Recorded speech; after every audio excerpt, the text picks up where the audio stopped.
The WholeCake Island arc is a very interesting arc to me personally because it brings up and introduces one of, if not the best villain in the series, being Katakuri.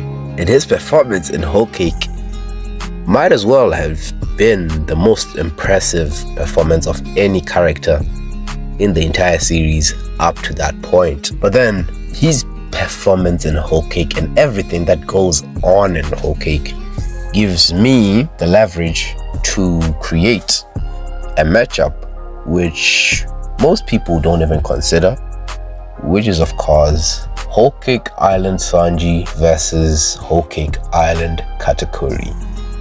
You know, if you haven't had the Sanji versus Katakuri debate before, I'm pretty sure you could go and look it up on people's channels like Gambler or Sage. I'm pretty sure many people have covered this topic, so I don't want to dive into that one.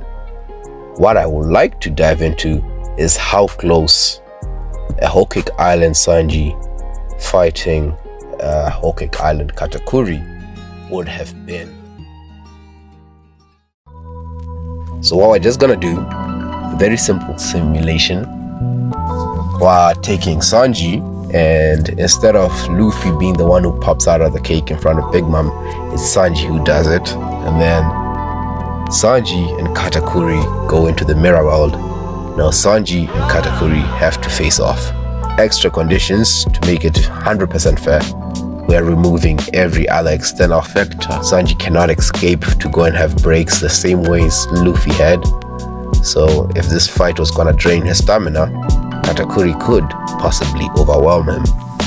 So now that we have laid down the groundwork, it's safe for us to now dive into their individual stats or feats. I'll be going all around the place, so bear with me. First, I would like to start with everybody's GOAT, the man, the myth, the legend himself, Katakuri. Alright, now diving straight into my analysis for Katakuri, let's look at his basic, if not one of his most impressive stats. In fact, most characters in the Big Mom crew just have an absurd amount of this, which is stamina, all the way back from the Cracker fight, which lasted about 10 to 11 hours, which is crazy for a Luffy fight because I don't think we have actually seen any on-screen Luffy fight last as long as these two fights he had in WholeCake Island. So yeah, it's pretty insane. Katakuri fought with Luffy for about 12 hours, and unlike Luffy, who was actively running away from Katakuri and hiding, Katakuri was searching for him for these entire 12 hours with their battles where Luffy was getting gassed out, hiding, re-energizing. So yeah, Katakuri should be able to fight for about 12 hours straight at full power, which is kind of absurd. But then moving on to his next stat, which people might sort of underrate because of the way he got dealt with by Luffy. Most people do believe that Katakuri didn't lose his fight against Luffy. Some people do also see it as a loss. So I would like to just put my opinion on that one right here, right now. I don't think Katakuri didn't have any strength left to continue the fight with Luffy. Neither do I think Luffy had no strength to continue the fight. What I do believe though is Katakuri did have any motivation to continue the fight, because Luffy had basically started all the way from way below his level until he basically reached an equal playing field with him. And by this time Katakuri was having very little rest periods. He was probably gassed out and not willing to continue the fight and counting on someone else to finish off the job. But does that mean he would have beat Luffy after this? I know nothing about that. But what I do know is these attacks were enough to put him down, or to at least make him not willing to continue the fight. And the attacks he took from Luffy, I would say, I don't know the exact number, but I know he took 12 attacks. He took exactly about 12 attacks from Luffy, but most of their attacks were in Gear 4. This is important because when Luffy used Gear 4 against Doflamingo, in less than 5 hits, in 5 hits maximum, Doflamingo was completely out. And when you used Boundman against Tankman against Cracker, it was one attack that completely took out Cracker. And then against Katakuri was eating up blows. I think more than 5. He took about more than 5 Gear 4 attacks directly, which is highly impressive. As much as people may like to call him a glass cannon for not tanking as much as Luffy, which doesn't make any sense. Luffy's whole slick is being a durability monster, although I will say his durability is not the best, but he was able to take those amount of attacks from a Gear 4 Luffy who was pretty much bodying anyone who had fought with previously using the same Gear 4 state. So Gear 4's offensive power was already overwhelming, but Katakuri was able to fight against that and also avoid it for the most part. So moving on from his durability, I would like to talk about his speed. His speed isn't something people talk about much because, well, his speed is mostly backed with his future sight and his observation haki. So because of this, Katakuri is naturally at an advantage where you couldn't really be able to scale his speed. But there's one way you could scale his speed. When Luffy started using Snakeman, he was now capable of observing into the future just as much as Katakuri. So the fact that Katakuri was still able to keep up with the Gear 4 Snakeman Luffy, I would have to believe their speeds are at least relative to each other. At the very least, their two speeds should be relative to each other. So I would say he should be able to move consistently at a speed that Gear 4 Boundman Luffy could move at. I don't think he's as fast as Snakeman, but he's fast enough to keep up with it without his observation haki. I know he should be able to move at that kind of speed. But now with his observation haki, he should just be in that Gear 4 Snakeman level of speed. Now moving on, his haki. Katakuri has the ability to look into the future for an extensive amount of time. As from when we first see him, he was pretty much able to know what that guy was gonna say before he even said it. So for that kind of analysis, I'm pretty sure he'll need roughly 5 seconds. A 5 seconds window. I don't think his observation haki is as high as Shanks, because that wouldn't make any sense, because Shanks could see 10 seconds into the future. So his is within that 5 seconds window, but that is his observation haki future sight length. That's his room of motion. If most of you have any way to prove that this isn't the ballpark he should be playing in, I would want to see your reasons why you believe so and how you believe his observation haki would be any higher than this. Because a Luffy who had matched him in this exact same level of observation haki was still completely perception blizzed by base Kaido, but then a base Luffy on Rooftop and on Onigashima was able to react to the same base Kaido's attack, but this time he didn't even get blizzed and he wasn't even in his Gear 4 state, which is only because of this observation haki. So if you could prove to me that Gear 4 Luffy is in fact slower than his base state and Luffy's haki didn't improve to a point higher than Katakuri, which is still a point which is not above Shanks's haki, please do so. But as for now, I believe his observation haki is in that 5 seconds range. Moving on, I don't think there's anything more to talk about when it comes to Katakuri. But yeah, he was pretty impressive. He had a couple clashes. He clashed with Jinbei. He even had a little interaction with Sanji, which I'm going to talk about in a bit. Now let's hop over to Sanji's feats and stats within this time period. You know, I don't think people understand just how much stronger Sanji was in WholeCake Island than he was in Dressrosa. Or I believe some people just try to ignore it or try to act as if the island buff just straight up doesn't exist, even though we have seen it apply for some characters like Law, who was barely able to even keep up with Doflamingo, was up on rooftop performing as well as a post-training gear for Luffy, which was clearly due to island buffs and just getting stronger mysteriously off screen. It's some shit that just happens. You cannot argue against this shit. It happens. It's literally there. And for Sanji, his jump was quite massive. He came from getting mid-dived by Doflamingo and having an extreme diff against Virgo to moving into WholeCake Island and doing some pretty insane stuff, I ain't gonna lie.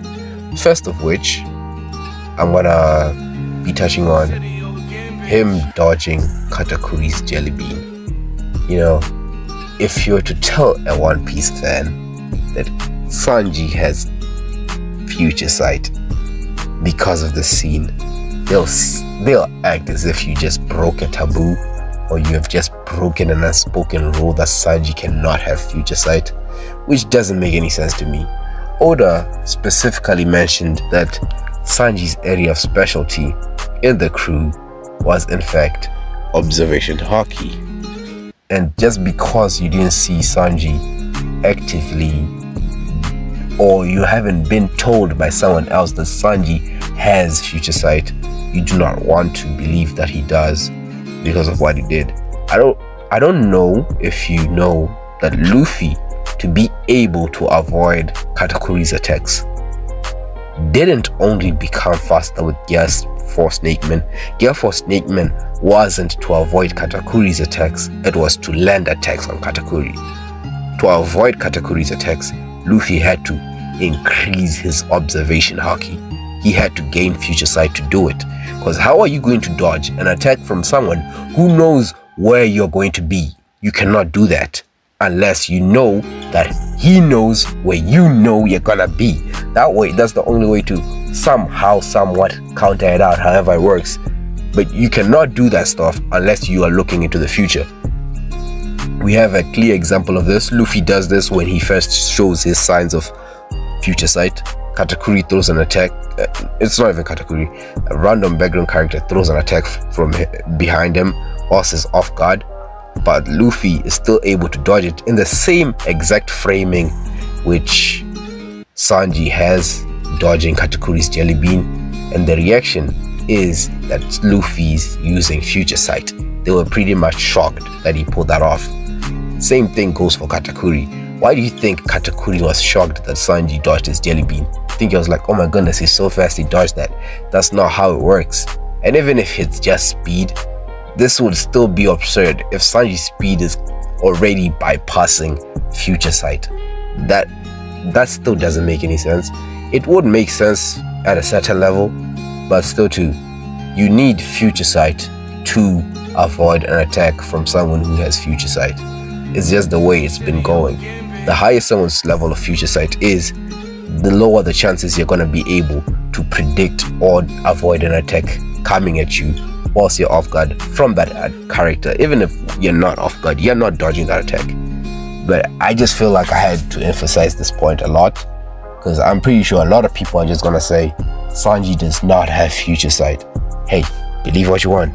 Believe what you want, but the evidence is right there. Why would Oda frame this from Luffy the exact same way he framed this for Sanji, and called this from Luffy future sight and not called this from Sanji future sight? It wouldn't make any sense. Guys, just gain some reading comprehension. Sanji has future sight. How high is his future sight? That's a different question. And like I said before, Sanji has the best observation haki in the crew. That's how the master trio has been set up. Luffy, best conquerors. Sanji, best observation haki. Zoro, best armament haki. The same thing goes. When Luffy gained Rio, Zoro also had Rio. Zoro did not train for Rio. We just saw him suddenly being able to use it on rooftop. No warning, because what? He has the best armament haki in the crew. Oda knows that Zoro's whole thing is armament haki. It wouldn't make sense for Luffy to have Rio and Zoro, who's supposed to be the one with the best armament haki in the crew, not even having the same ability. It wouldn't make any sense. Same goes for Sanji. When Luffy gained Future Sight, it should have been a simple indicator that Sanji also has Future Sight. Because Sanji's haki level in observation is always gonna be at a level that is above anyone else in the crew. Whether you believe it or not, take it the way you want it. I'm just gonna put it right there. Eat the sandwich whether you want it or not. Anyway, moving on to another stat that WholeCake Island Sanji had that you probably don't think he did. Sanji blitzed Oven. Okay, this might not seem important at first. Oven is a random character who's attacking a random old man. Sanji completely perception blitzes him. But he doesn't only perception blitzes. He kicks Oven, picks up someone, and disappears before Oven even notices him. Oven is like, what happened? He's not even questioning who did this. He doesn't even understand how it happened. Why is this important? Well, it's simple.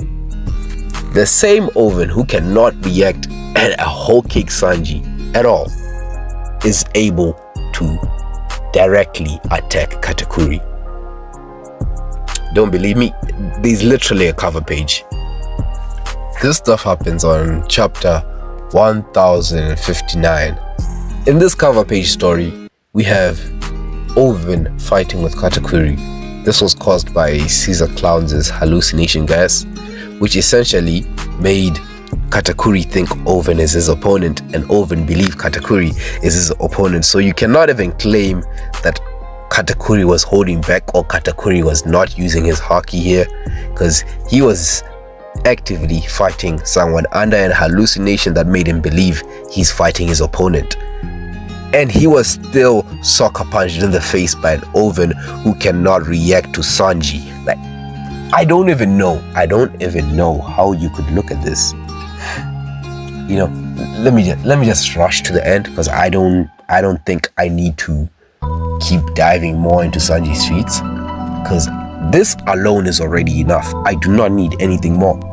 This little interaction is all we need, because if Sanji can perception blitz a character who you're going blow for blow with, even with the observation haki, I don't think there's any scenario where Katakuri is gonna be able to stop Sanji from landing attacks on him. And this is all Sanji needs. I am not saying Sanji's AP is absurd by any means, but Sanji's attacks at this point are pretty damn devastating. Sanji had previously helped Luffy to clash with Big Mom to save his sister. And in that clash, Luffy's using Gear 4 and Sanji's using like one of his strongest Diable Jambi attacks. So my takeaway from this is their attacks are almost on the same playing field. I'm not saying Sanji's attacks are on Gear 4's level, but I'm saying he would be able to deal as much damage as a basic Gear 4 attack whilst using a named attack like Hell's Memories. And Katakuri was getting damaged by attacks by Luffy which were not even Gear 4. So I'm just gonna say it right here and right now, Sanji has the AP to mollywop the shit out of this guy. Katakuri is getting absolutely washed. I'm sorry, like Katakuri practically has no defense against Sanji. It is such a terrible matchup for Katakuri in WholeCake Island. If Luffy did not fight Katakuri right there and there, Luffy never had a problem against Katakuri. He could land attacks on Katakuri if it wasn't for the Future Sight difference. The only real problem for Luffy was Future Sight. AP, he was better. Speed, he was practically faster. Like, Luffy would be able to mollywop Katakuri anyways. But the only real problem was future sight. And Sanji's speed alone already can negate that, as he's blitzing an Oven who can negate those effects. And we know for a fact that Oven does not have future sight, or any haki to speak of, as he's not even reacting to the Sanji. Sanji would be landing attacks consistently on Katakuri whenever he wants to. The real question is, can Katakuri even fight back? Well, I believe Katakuri would be able to fight back. As unreasonable as it may seem, Katakuri is decently fast. People do highball him way too much, but although it may seem as I was just trashing on Katakuri this entire time, I was just trying to humble you guys so that you understand that he's not as strong as you may assume he is. He's strong, but not as strong as you think he is. This fight would be a good high to an extreme difficulty fight. I don't think it will last more than 5 to 10 minutes, because I feel like Sanji would have to just continuously start hitting Katakuri from all directions. Katakuri tries using his future sights, attacking from all sides with his mochi like a gum pistol or some shit, and he will land a couple hits on Sanji, and Sanji's gonna land his hits on Sanji. His hits on Katakuri, but Katakuri's going down much quicker than he did against Luffy. Because to be honest, Katakuri's attacks are not as devastating. He's strong, but he's not putting anyone down. Let's be honest. Who is he putting down, guys? He landed over 100 attacks. I don't even know the number. You can look for yourself. He landed over 100 attacks on Luffy, and Luffy was still getting up. This guy is not putting Sanji down. So guys, yeah, that's about it. That's what I think about WholeCake Sanji versus Katakuri. High to extreme difficulty fight, but Sanji's winning it. I'm so sorry, Sanji is beating your goat. Your goat is going down, because that's my goat. He's my goat, admittedly, but he's beating your goat. Peace out, like and sub.